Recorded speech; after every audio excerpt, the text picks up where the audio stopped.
African Cup of Nations 2025, 4 days to go. We are doing a countdown. Yesterday we released the video. We were saying 5 days to go. Today it's 4 days to go. And yesterday we were talking about the teams that actually are just happy to be at AFCON. It was 10 of them. And today I'm looking at a serious teams that are actually guaranteed going to the knockout stages, and anything can happen after the knockout stages. These are the teams that's like a formidable knockout stages teams that are going to be out there to challenge. They can even go all the way to the final because they are actually good teams. It's just that when you look at the top teams that are actually challenging and these teams, there's like a slightly gap, but anything can happen. Remember, this is the tournament football. So we're looking at Cameroon. Cameroon, 5-time champions. You know the history. You know the teams that are the kind of talent that they always have in the Cameroon team. But this time around, they'll have like Mbuema to rely on. It's one of those guys that could be using the eye from Everton as well. It's a couple of guys that's actually talented that's going to be there. Even though now they have their own drama, because I told you before that there is no AFCON without drama. Once you start to read news about the drama that is happening around AFCON, just know AFCON is back. Because African Cup of Nations will always bring that drama. That's, you even be like, okay, why? Okay, Mali. I think Mali's always been a talented nation in terms of the midfield. They always find a way to have like the best midfield in the country, in the continent, and they always trying to make sure that they qualify for each and every tournament knockout stages, but they haven't actually go all the way to cross the line. So these are the teams that I'm expecting like anything to them. They are the dark horse of the tournament. Anything can happen from them. And then we go to South Africa.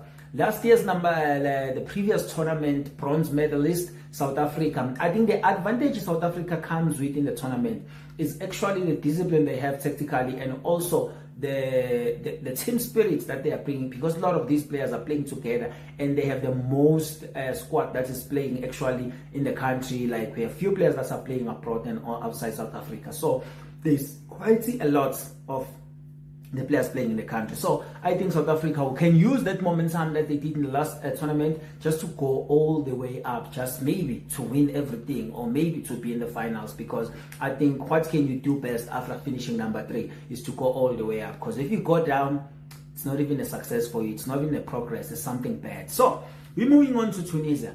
I think my thing is Tunisia is a dangerous nation that can actually win it all.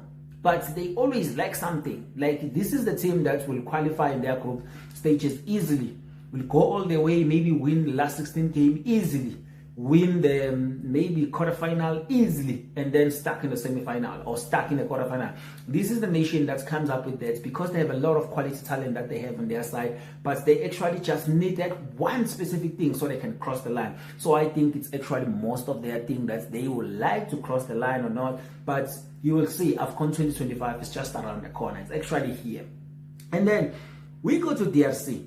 I think DR Congo came in with a lot and lots of talent when you look at what they have, and especially right now that they are still waiting for next year March to qualify for the World Cup as well, after beating Nigeria, going all the way, waiting in the guys that will qualify in the Central America. So I think it's a good thing for them, and they have like a crazy talent as well. A lot of guys now that especially couldn't play in France, couldn't play in Belgium, now came back to play for DRC. So they have like a top talent, but based on the fact that they haven't been playing together in terms of like these players know each other like that, I don't think it will be like a dangerous team. But once you make a mistake, this is the team that's going to punish you because they have quality players.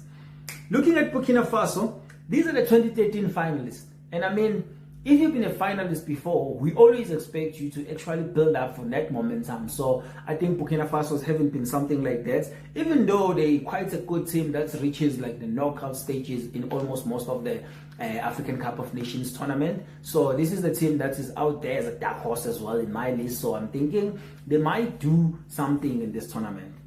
We're going to Zambia, 2012 champions. And I mean, it's one of those things where you're looking at the Zambian history football.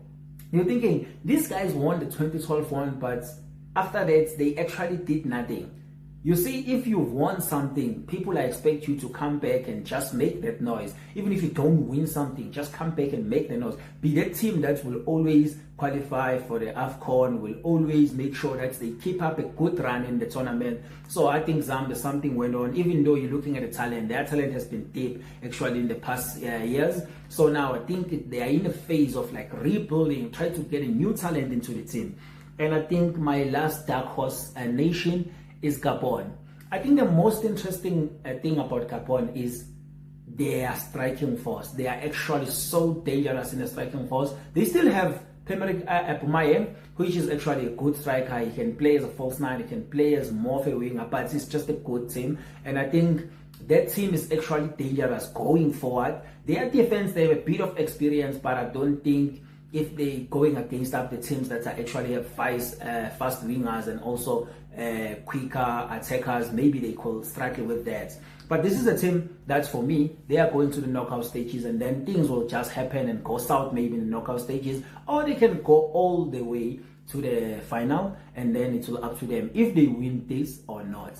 So we'll be doing all these videos where we're doing the countdown. We started with the 5 days until it's 1 day, and then it's 0 day. We're gonna be doing this. So if you have your ideas of the selection that I've made from the teams that are happy to be here and the dark horse contenders, you can just go down to the comment and then say your list and tell me why do you think some of the teams don't belong in my list and some of the teams belong in my list. And then you can click that like button and subscribe and share to the people that will think will like this content. And me and you, I'll see you when we talk about 3 days countdown.